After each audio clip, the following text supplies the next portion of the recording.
자료 제출 문제 등으로 여야가 신경전을 벌였던 한덕수 국무총리 후보자에 대한 인사청문회가 첫날부터 파행을 빚었습니다.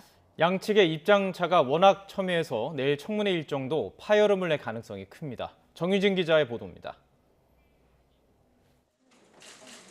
청문회 보이콧을 선언했던 민주당과 정의당 인사청문특위 위원들은 예상대로 청문회장에 나타나지 않았습니다.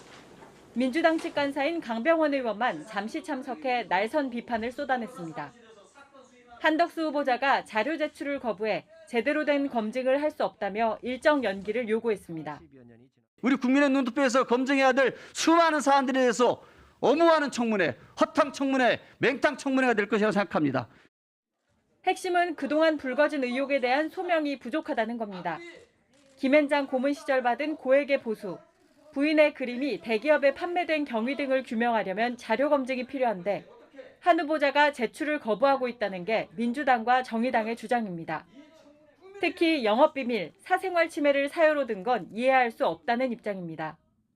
저희 방에서 요구한 자료 93건 가운데 제대로 제출된 자료는 27건에 불과합니다. 이번 청문회를 통해서 뭘 말씀드리고 어떤 검증을 받겠다는 것인지 도무지 이해할 수가 없고 납득할 수 없는 일입니다.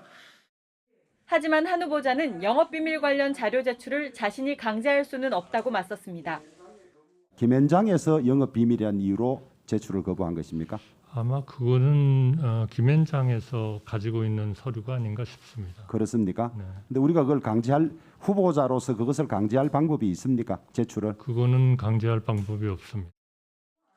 국민의힘도 양당이 무리한 요구를 하고 있다고 거들었습니다.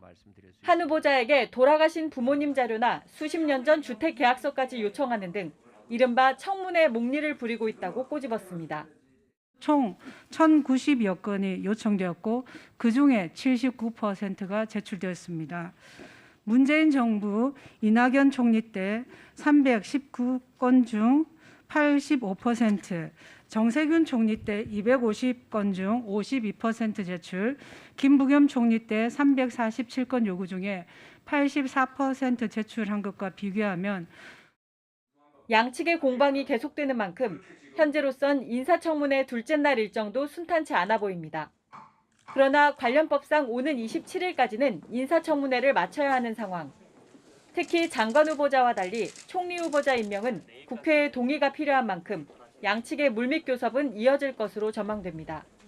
YTN 정유진입니다.